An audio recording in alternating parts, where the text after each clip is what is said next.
What is up, guys? So I had to take this perfect opportunity once I saw this headline to let the people know that this is exactly who Jake Paul is. The headline reads, Jake Paul accepts Champions Challenge, but here's why it won't happen.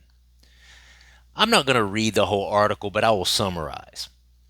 After his fight against Mike Tyson, where there were so many people watching it, in effect, it broke Netflix, and Netflix is now being sued in a class action lawsuit for all the buffering and loading where people didn't get to see the fight.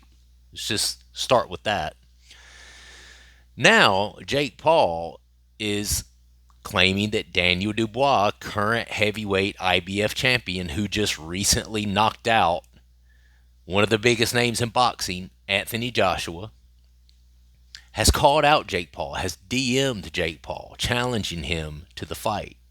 Jake Paul proceeds to let us know that he has accepted the challenge and he will absolutely face current IBF World Heavyweight Champion Daniel Dubois, and he will have his promoter set up the details immediately. But then the article directly after that says, but there are a couple of reasons this won't happen. One, the IBF has always mandated that their champions fight within the top 15. Fighters that are ranked within the top 15. Okay? Jake Paul has more pull, power, and notoriety of just about anyone in boxing right now. I know it sounds crazy. I know it sounds psycho. But it's a fact. His social media following makes it so. To a point where they broke Netflix.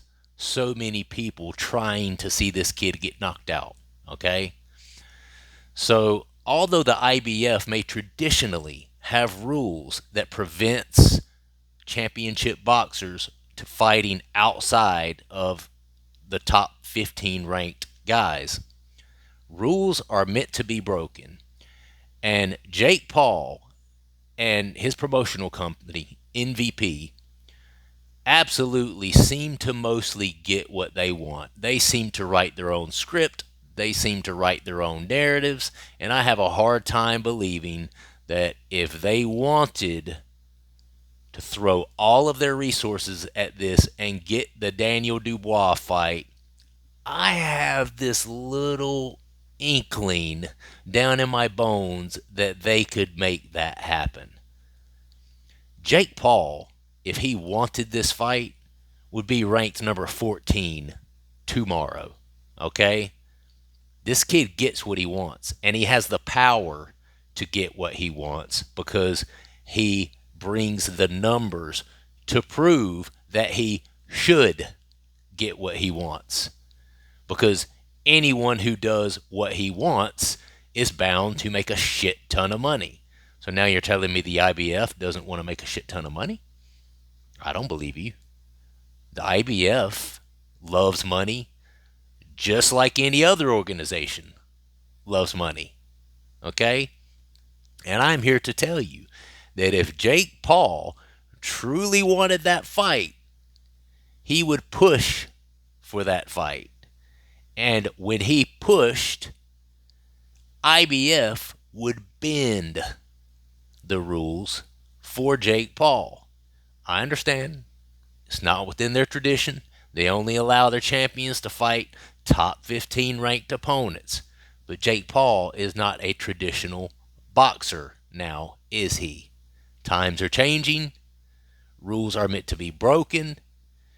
And even those that are most heavily entrenched in the boxing game right now are looking and seeing what Jake Paul is doing and wanting to get on board.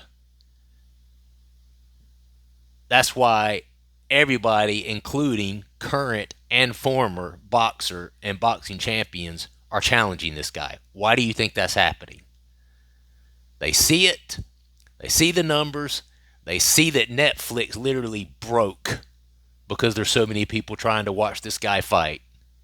and they think to themselves, damn, I'd like to get a piece of that. Wait, so you're telling me IBF doesn't want a piece of that? Is that what you're telling me? You're telling me if Jake Paul threw all of his resources at fighting Daniel Dubois, that the IBF would not figure out a way to make an exception in his case so that they could all make millions and millions and millions of dollars? They wouldn't find out a way to get his ass into the top 15. And even if they didn't get him into the top 15, they would make an exception in this case.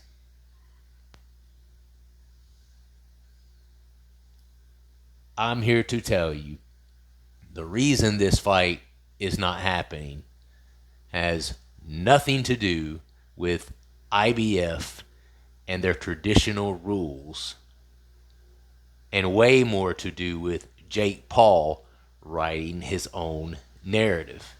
The traditional hold me back guy. Hold me back. Hold me back, because if you don't, I'm going to go in there and I'm going to beat the shit out of your champion. I'm going to beat the shit out of your IBF champion. You know, he is constantly putting forth this narrative that he is this top tier, top caliber boxer, right? And the casuals believe it. That's the bad thing. He's working on it. He's not bad. I mean, he's working on it. I'm not saying he won't one day be there. Right now, he's not. I saw a still picture of him in the Mike Tyson fight, and his feet were this far apart when he was throwing a punch. Top level boxers don't do that, okay? So I just want to be clear. This article about Daniel Dubois, this is a perfect example of what Jake Paul does. He makes sure that the public knows that he got challenged by this person who is an excellent boxer, top of the game, top tier. And he makes sure that we know that he accepted the challenge, right? And then he also conveniently slides in the narrative, but IBF won't allow it. That damn, I want to fight Daniel Dubois so bad, but that damn IBF, man, they're such sticklers about champs not fighting people out of the top 15. And unfortunately, I hadn't fought anyone but retired UFC fighters, so I'm not ranked in the top 15. Too bad. Guess I can't fight Daniel Dubois. He's making himself look as though he would, look as though he wants that fight, when in reality, he doesn't want that smoke. He don't want none of that smoke from Daniel Dubois. I can assure you of that, okay? And I can also assure you of a second thing. If Jake Paul did in fact want that fight, Jake Paul would get that fight. Rules are meant to be broken.